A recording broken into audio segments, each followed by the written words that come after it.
aniga waa Abdiraxmaan Maxamuud Korane waxaa ka mid ahay dhalinyarada aragala Muqdisho ku wax bartay isla markaana maaragtay noocyo kala duwan ugu shaqeeyay maaragtay markii hore xirfadda maaragtay wariynimada ku shaqeynayay oo wariyaasha qayb ka ah sidoo kalena maaragtay haddana maaragtay waxaa qayb lixaad ka ahay maaragtay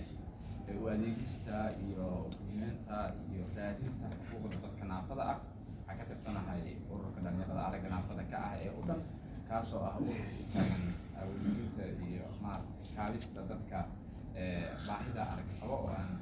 isna gudoomiyinimo ugu shaqeeyo marka intaas waa maaragtay waxaa kaloo ilo backgroundkii aan ku darayaa in jaamacadda University of Muqdisho aan ka barto maaragtay sharciga marka intaas waa maaragtay background information kee marka u gudagalo maaragtay waxyaabaha oo maaragtay dadka naafada ah maaragtay ay wajahaan sida caadiga ah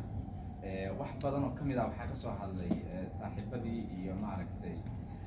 walaalihii igu horreeyay marka boontiyo gaar ah ayaan maaragtay diiradda saari doonaa mar kasta ama meel kasta dadka naafada ah ama kan jooga America ama kan jooga Muqdisho dhibaato ka duwan bulshada ay markaas ku dhex nool yihiin ama caqabado ka ballaaran way dareemayaan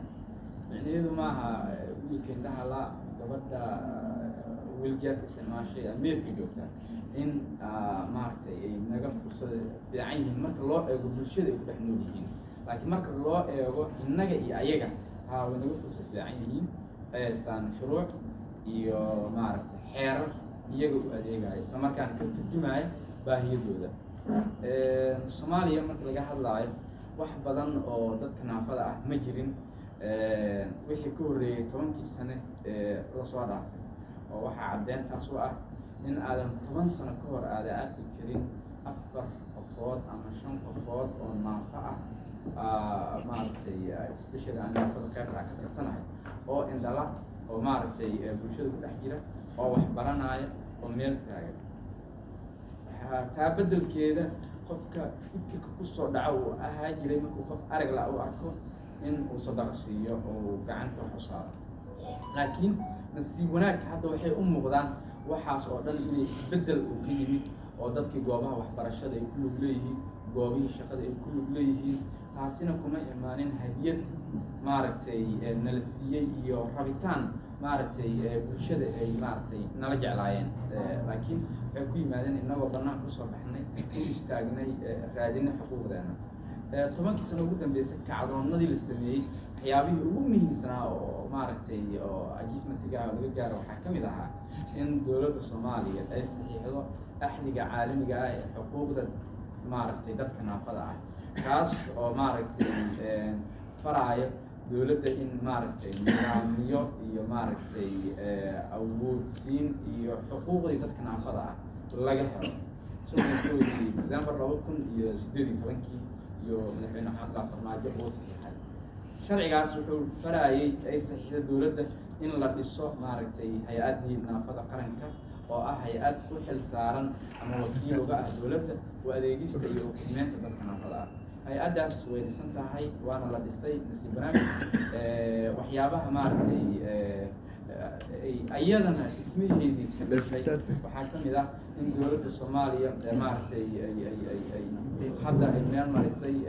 labada aqal ka soo gudbay National Security Act-gii maaragtay madaxweynaha uu saxiixay sidii shalay wasiir Goobe uu sheegay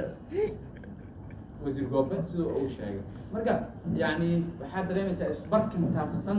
in maaragtay ay qayb ka ahayd halgan annaga aan sameyn oo midba midka kale uu sii dhalacay marka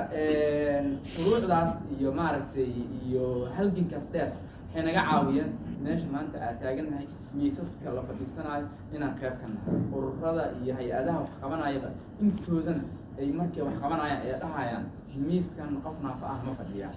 haddii uusan fadhiin looma dhamo marka awalna waxaa la dhihi jira looma dhammayn kaamankaa laga raadiyaa la dhihi jira bal raashinha loo geeyo marka achievement la gaaro waaye in maaragtay boolisiyada iyo maaragtay marka la sameynayo inaan qayb ka nahay taas ma ka dhigan tahay inaan ka gudubnay oo maaragta aan helnay xuquuq dhammaystiran shuruucdaas iyo waxaasan la sameeyo kama dhigno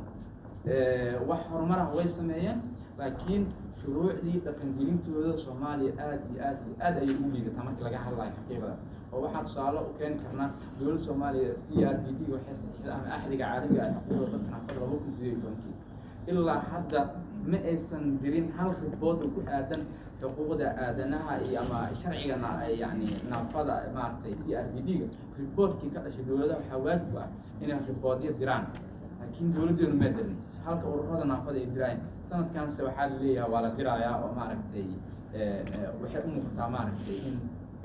la diri doono maaragtay reportkii maga anigu marka hadlaayo wax oo maaragtay la xiriiro guurka balaa waxaas dhan wax laga hadlo 10 sano ka hor aan ka hadlaynay si amaan sheegaysa maanta uma xiiso qabno inaan guurka hadalno laakiin shuruucdan la meel mariyay oo dowladeenu meel marisay sidee ku dhaqan gali karaan waa waxa ka hadlayno hadda sharcigan madaxweynaha uu saxiixay waxaa ku xusan in maaragtay hadduu ilaaha ku idmaayo aan leenahay wax kasta 5% waxaa kaloo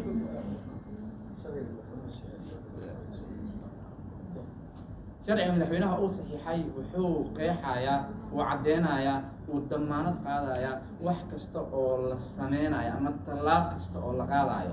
hadday tahay shaqo hadday tahay maaragtay ka qaybgalka siyaasadda in aan ku leenahay 5%